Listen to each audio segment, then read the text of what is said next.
Welcome to All Right in Sin City, a podcast about writers and writing in the Windsor-Detroit region. Your podcasters today are Irene Moore Davis, author, educator, and local historian.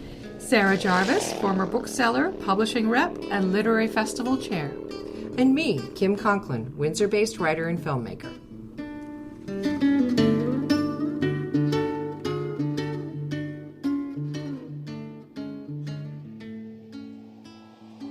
Featured guest today is Robert Earl Stewart. Can we call you Bob? You can, yes. Okay. Robert Earl Stewart's first collection of poetry, Something Burned Along the Southern Border, was shortlisted for the Gerald Lampert Memorial Award. His poems have been published in journals in Canada, the US, and Great Britain. In 2010, he received the Windsor Endowment for the Arts Grant for Emerging Artists in Literary Arts. His poetry has appeared in magazines, journals, and anthologies in Canada, the US, and the UK, including this, Magma Poetry, Poetry Superhighway, Nthposition, Monday Night, Iota, Moosehead Anthology, and the Best Canadian Poetry of 2012. In 2018, he was nominated for a Canadian Magazine Award for an article he wrote about pro wrestling role-playing game that he co-created as a teenager. He has been a journalist and has spent time as a creative writing instructor, photography instructor, a CBC radio book panelist, and the manager of a bookshop. He lives in Windsor with his wife and their 3 children. Robert Earl Stewart's new book, Running Shaped Hole, will be published by Dundurn Press in spring 2022. Welcome, Bob. Thanks for having me. It's a pleasure. You touch on this in your book, but do you remember a time when you didn't write? Yes, I remember. Actually, I can tell you about a period. I took first year creative writing at the University of Windsor in 1993. It was my first year of university, and I took the 2 introductory creative writing courses at the University of Windsor. And I did not excel at it. I can say that. And the reason, I think, is because I wasn't ready. I wasn't well enough read to be a creative writer, even though I was a voracious reader. And I think I realized about myself in like this strange moment of maturity, that I wasn't ready for this, that I hadn't read enough things, and I wasn't enjoying it. And I also wasn't willing to do the work of writing. I wanted to crank out something and hand it in and get an A. I didn't want to get it back and revise it and send it back to the workshop and get it back and revise it, send it back to the work. I didn't want to go through any of that. It was impatient. So basically, after that year, I decided I'm not doing creative writing anymore. I'm just doing straight, I'm just going to be an English major and focus on the reading and the canon, learning, all the things that English majors learn. And I basically didn't write for maybe about 5 years until I was in grad school. And I just, I read and I learned. And when I finally got around to writing again, it was short stories, but I was much more patient and willing to change things, and had a better grasp of what story is, had a better grasp of dialogue. And, just 5 years of maturity is a lot when you go from 20 to 25. That's a big gap. So that's, a fairly recent period of not writing, but reading. And when I taught creative writing, I often tried to enforce on the students, and this was at through the City of Windsor Parks and Rec Department at Mackenzie Hall. I did that for a few years. That one of the skills they need to learn as writers, if there's anything I can impart to these people as writers, that they leave here with a new skill, let's say, it's that they should be readers. It's almost more important to read a lot than to write a lot. And I've always thought that. So I really believe in the power of of reading if you're going to write. So You're a journalist, a musician, an author, and a photographer, and a dad. How do you carve out time for writing in the midst of all of that? And do you have a particular routine to keep yourself on track? Certainly not a routine. No, I'm not I don't prescribe to any kind of rigid daily schedule of anything, as a matter of fact. And I guess one of the easiest ways to do that is that I don't write as a journalist anymore. I'm not employed as a journalist anymore, and haven't been for about 7 years. I did that for 15 years, but I left the newspapers in 2014. And other than like playing guitar by myself in my office at night, I don't, being in a band is not part of my life anymore. And although those are two big things that inform, they're talked about extensively in The Running Shaped Whole, and they certainly, the journalism in particular plays a part in my poetry.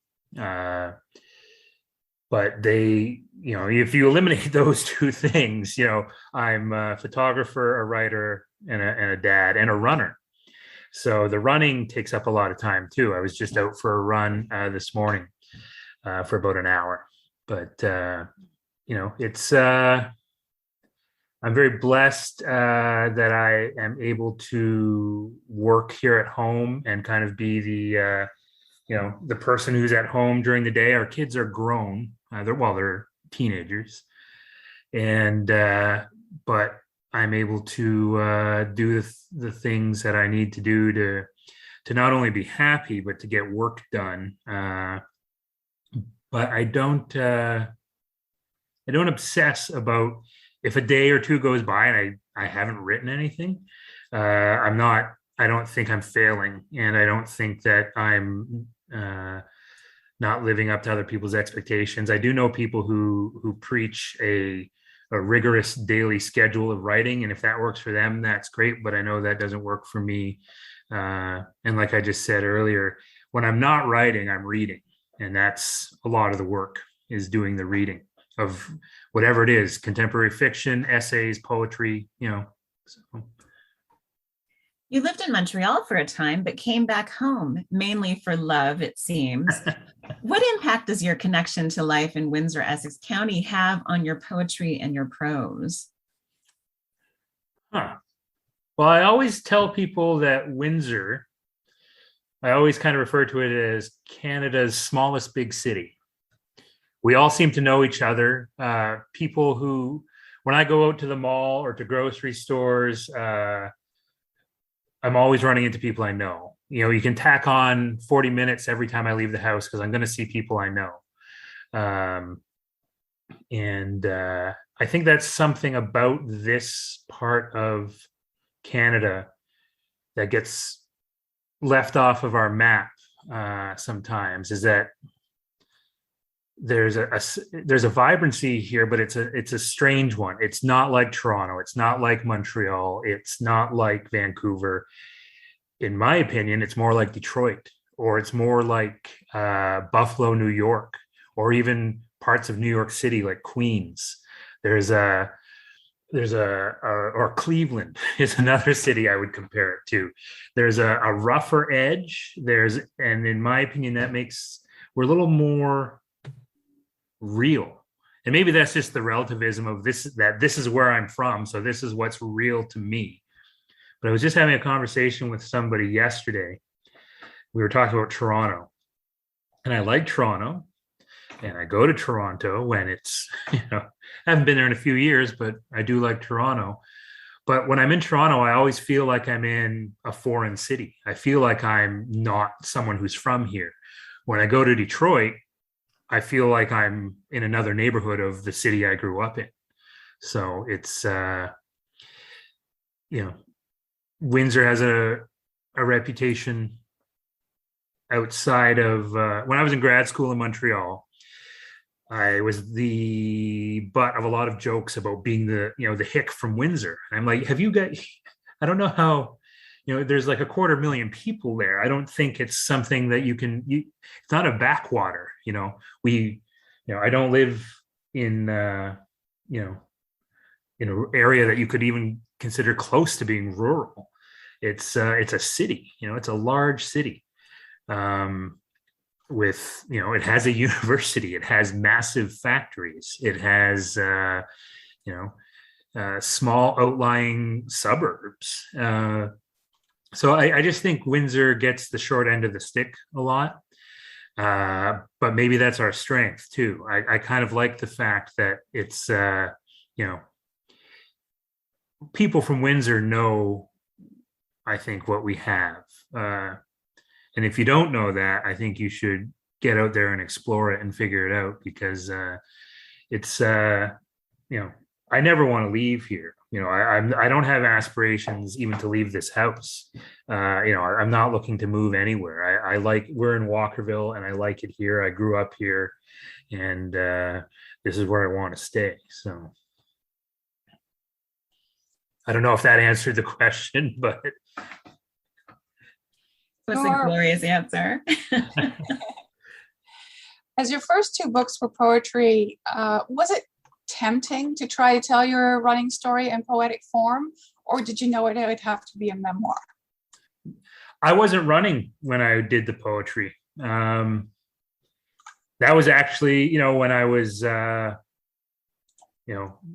I weighed close to 400 pounds. It was when I was, there's a story in The Running Shaped Hole about the day I wrote my first poem. And I was sitting right out, there's a door right here, and I was sitting right out there in the backyard in an inflatable pool. And it was our son's second birthday, I believe. And, that was the only place I would go to swim, because I was so ashamed, and I always want to couch this in that, body positivity, and that, how I feel is not how I think everyone should feel. And I have nothing but compassion and acceptance for people who struggle with all kinds of eating, weight, and body issues. But for me at that time, I was so I would not, go swimming anywhere that wasn't my own backyard where no one could see me. And even out there, I was wearing a shirt, in my own backyard while I was swimming. So when I was writing poetry, I was still very much locked in that sedentary lifestyle that journalism certainly didn't help, where you're sitting all day in front of a computer, talking on the phone, sometimes for 6 or 8 hours at a stretch without even standing up, and eating at your desk and eating in the car. But one of the interesting things I found later, I didn't start running until 2012, when I was 39 years old, is that when I look back at the poetry, there's a lot of strange, and we were thinking about incorporating this into The Running Shaped Hole, maybe as epigraphs at the top of each chapter, but we opted not to do it. But there was all these references in my own poetry to running, to this weird kind of dreamlike freedom of running and moving through the wilderness. There's a poem about me wearing a cat costume and becoming the leader of a band of stray cats that was in the neighborhood here, and joining them on the hunt at night and running through the neighborhood and kind of becoming their leader. And it had that dreamlike quality of like when you have a dream where you can fly, or a dream where you are falling or running faster than humanly possible for some reason. But I was writing this stuff at a time when my whole life revolved around not running. I would take great pains to make sure I never had to run anywhere, because I couldn't. It was probably dangerous to try. And but yet my poetry was filled with all these images of those things. Lots of animals that run too, like deer. There's lots of deer for some reason in certain poems, and people chasing me in certain poems. So looking back, I think somewhere inside there was that running shaped hole that was there that I needed to fill. It hadn't been filled yet, and it was that yearning, like a spiritual yearning to, to find that thing that was going to fill the hole. And it took some time. It was a lot, like a lot of big decisions, you can't make them until you're in enough pain that the decision is made for you almost. So there was a lot of pain before I got to the running. So the title of the book owes a bit to Christopher Hitchens, Pascal, and our mutual friend, Martin Deck, right? Yes. Can you tell us briefly how that came about? Yes. When Christopher Hitchens died in about 2011, I believe, and if you don't know who he is, he's a brilliant literary critic from England. He was also a very staunch, aggressive atheist. And when he died, a poet friend or someone in the Canlit community in Toronto put something on Facebook that said, please, in the comments below, please put the greatest thing that Christopher Hitchens ever taught you. And I put, Christopher Hitchens taught me that it's possible to be a brilliant literary mind and critic and also be completely wrong about spirituality, God, religion, and faith.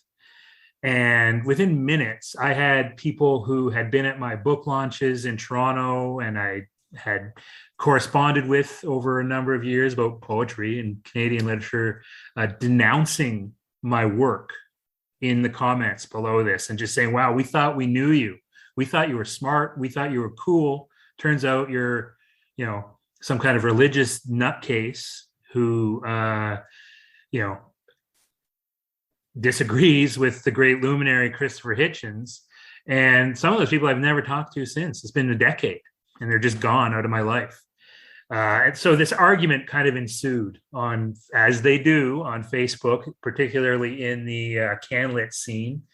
And, you get sucked in and you feel like you have to defend yourself, and then you're saying things you don't want to say. And Martin Deck, who is the greatest bookseller, certainly in Windsor,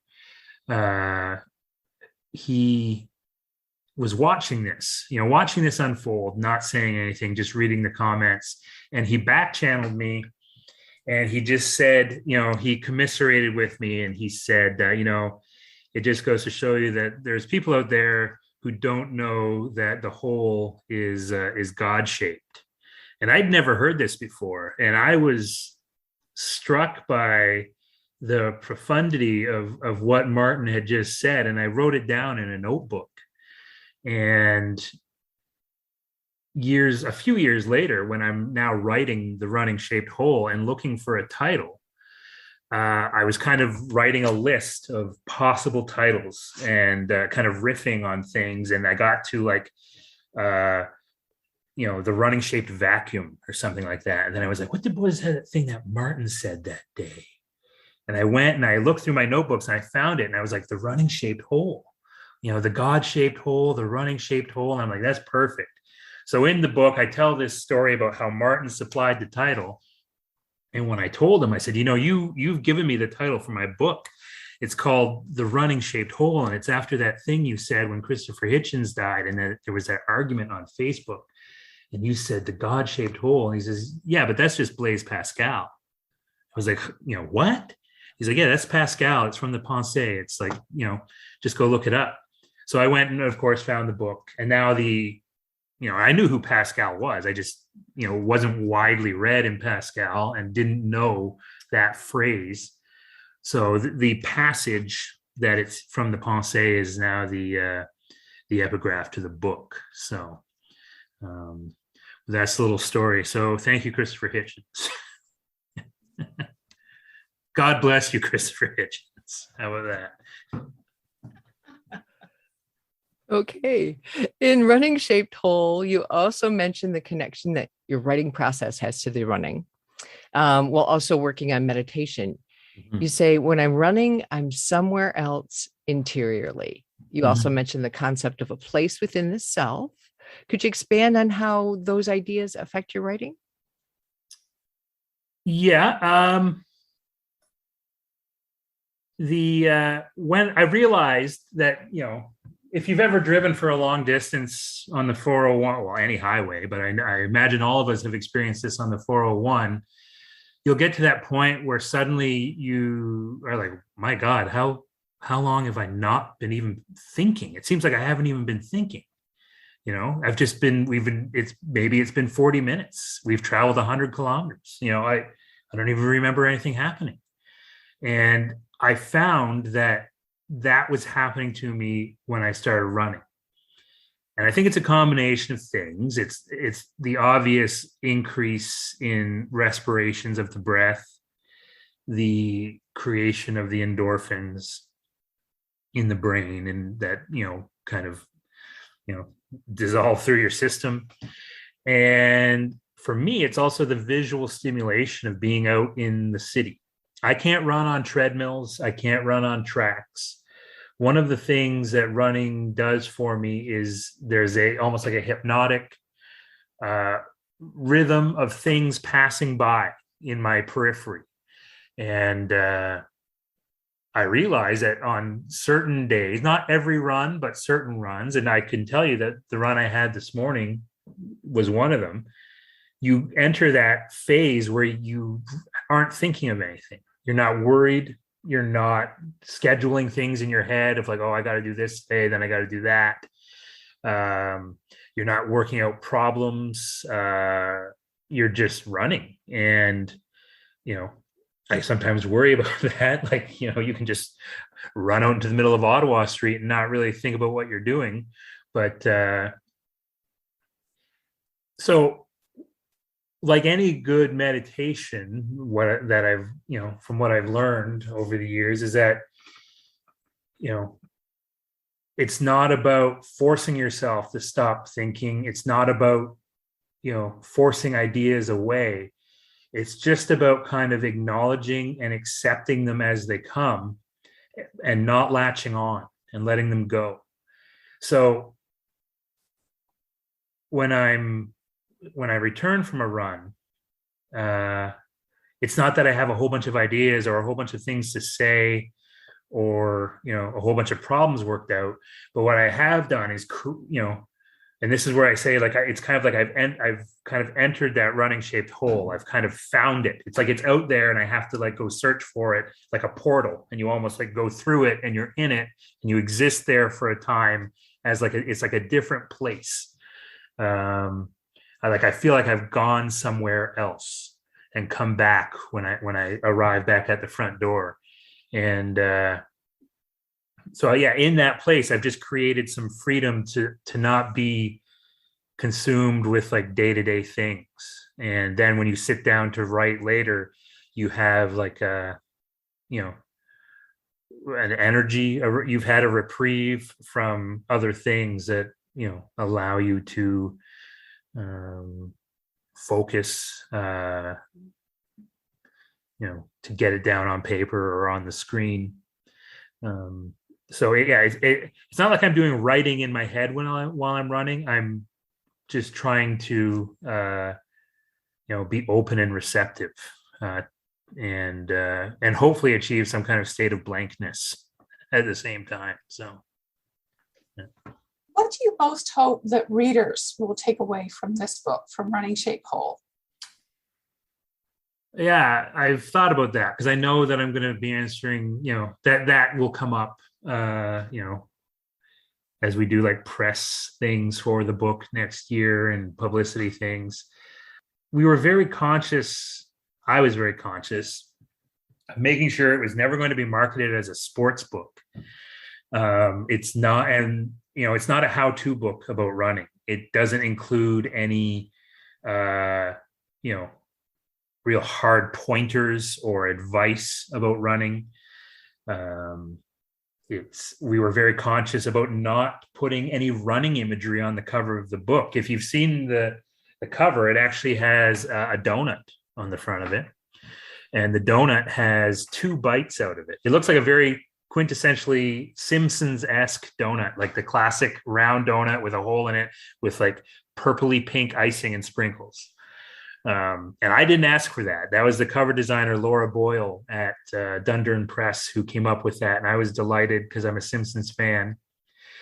But I also like the fact that it had 2 bites out of it, which seems like strangely obsessive and excessive. And I told her, I said, I love that there's no running imagery on the front of this book. And I love the donut, and I love that there's 2 bites out of the donut. And I said, the only thing more Bob Stewart than 2 bites out of a donut is no donut, and just crumbs. That's, and I want people to I think it's a funny book. I hope it's a funny book. I think humor is the most difficult thing to sustain in writing. I am very cognizant of the Leacock Medal. I covet the Leacock Medal, maybe above all awards. And I know we had Heidi Jacobs, our local writer, who won the Leacock for her very funny book. And I think that's why most funny movies fail, is because I think they can't sustain the humor. So I think being able to sustain the humor throughout the book was something I was really conscious of. So I want people to be able to read it and just find it a compelling, funny, but also moving story. You don't have to be a runner. You don't even have to want to run. There are days when I don't want to run. And, I run basically every other day, but not every day is a delight. There's days when it's a struggle to even get out the door. And mostly the struggle isn't physical. The struggle is in the head.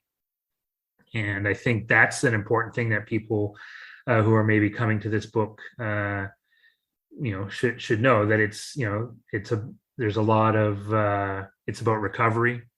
It's about faith. It's about spirituality. It's about being a dad and a husband.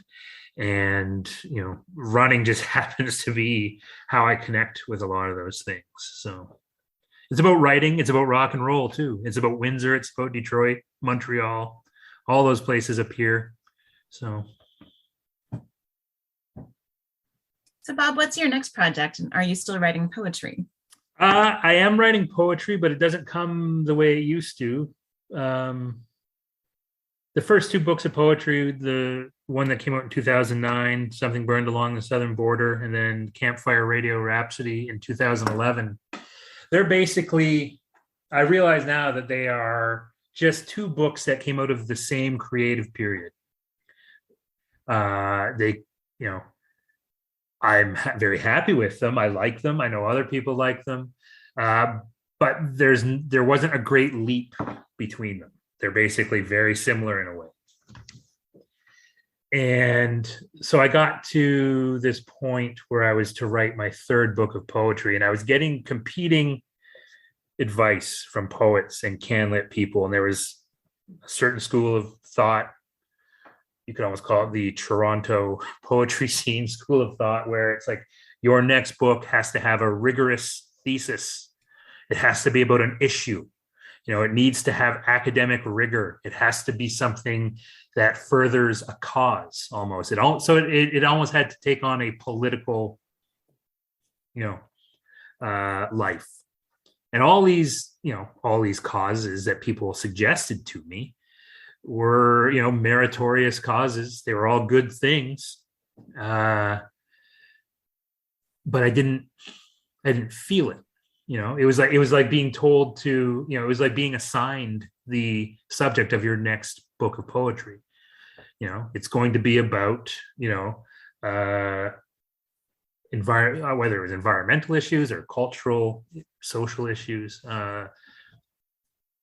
So I kind of heard that side of the story. And then there was another side of the story that was, people were just like, your next book is your next book. Whatever it is. Don't worry about it. Just write the poems. And that seemed more me than the other side of things. But at the same time, I felt kind of bored because I'd written 2 books that were very much the same. I felt thwarted, I guess, blocked up. And I kind of, fortunately, the opportunity to write The Running Shaped Hole came along. And that has kind of filled up the last few years of working on that. And every once in a while, a poem will occur. And I always say that's the great thing about poetry, is that you can be sitting in a coffee shop somewhere, and with your notebook, as long as you have your notebook and a pen, you're okay. You can write, you can get the basis of a poem down. When I'm working on The Running Shaped Hole, or I have a project going that's older than my oldest child. It's like I started writing a novel in 2001. So that is actually the next thing. That is the thing that I'm working on. As soon as, and it seems like every few weeks I have some little thing to do with The Running Shaped Hole, proofs, helping with the marketing and things like that. So I'm not getting too much into the novel in fits and starts, because this project, The Running Shaped Hole, is still kind of active. But when I'm writing prose, I kind of find I have to be rooted in my office at my desk, because there's multiple notebooks open. There's the stack of old manuscripts that's scribbled all over. Poetry, I find, is just something in a notebook like this, and the other stuff is too vast to carry the show on the road. I'd have to pull up in my van in front of a coffee shop and unload all the things I need to work on a novel there. So, but the novel, which is now 19 years in the making, is technically the next thing. So, would you like to read a little bit for our listeners? Yes, I have something prepared here it's from chapter 9 of The Running Shaped Hole. And that chapter is called The Forest of Paternal Dismay, A Night in the Black Oak. And just the black, well, it explains itself. So I'll just begin.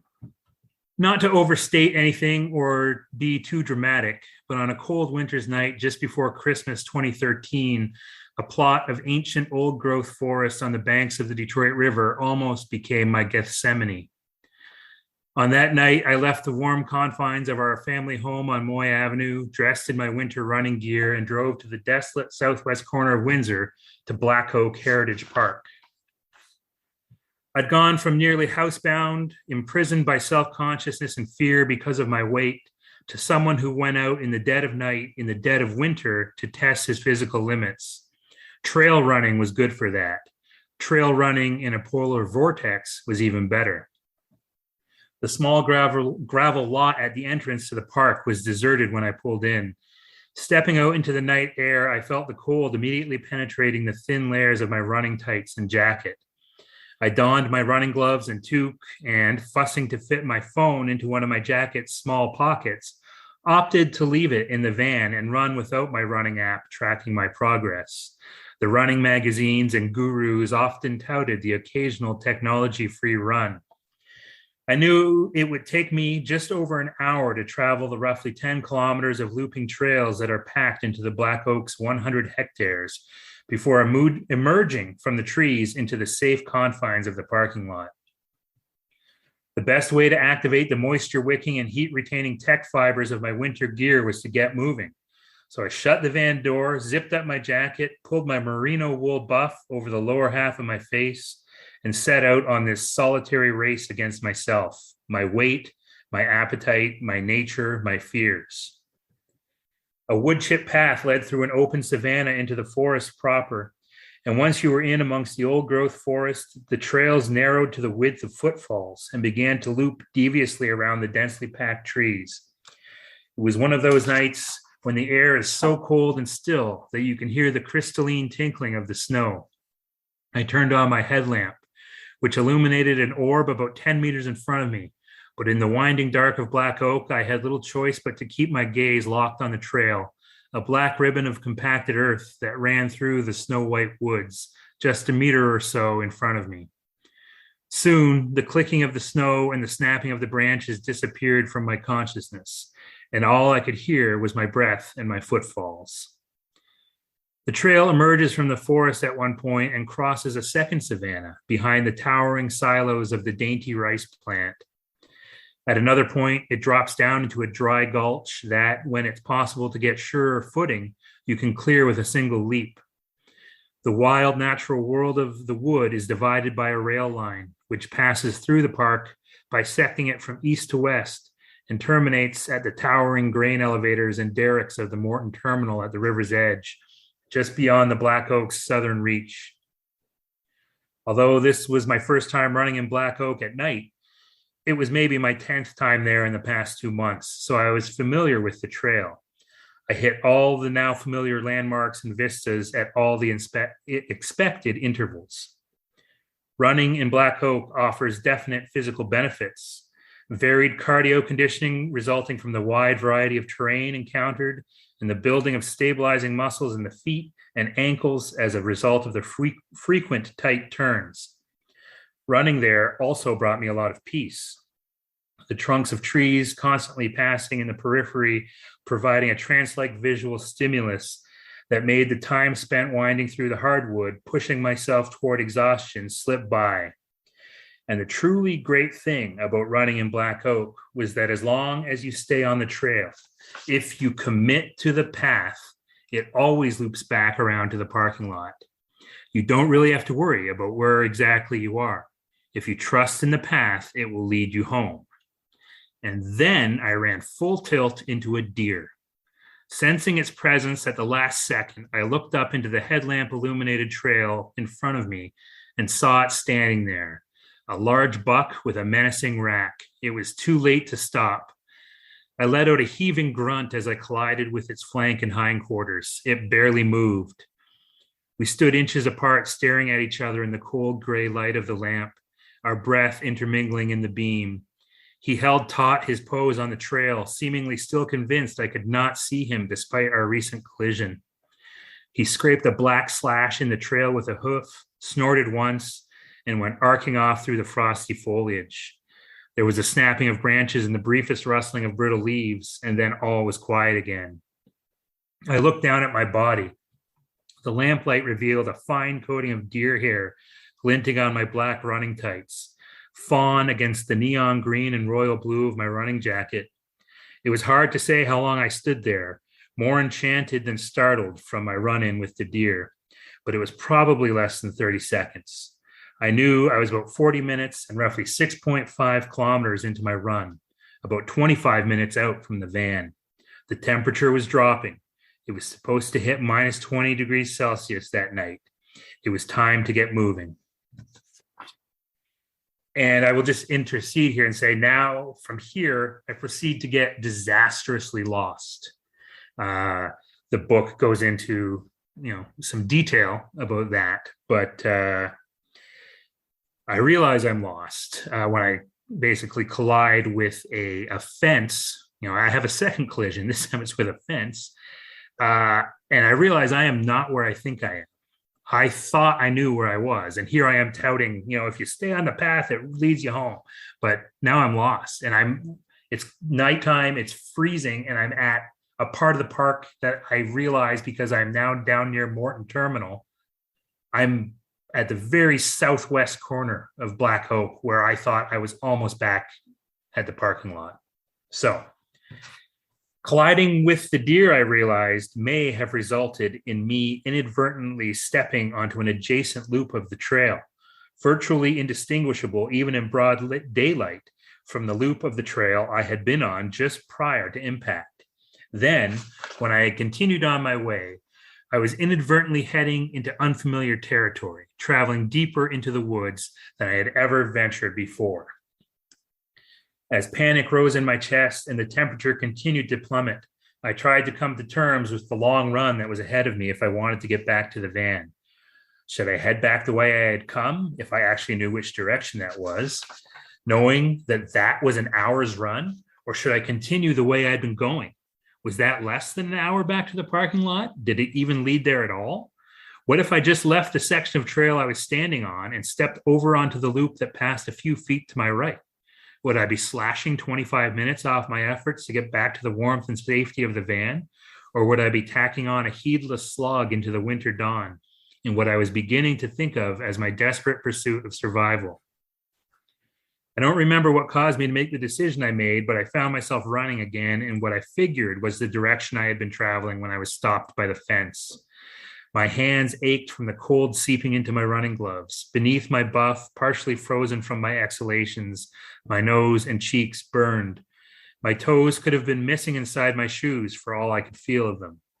Added to this, the guiding light of my headlamp was starting to flicker, its candle power fading as the cold sapped the batteries.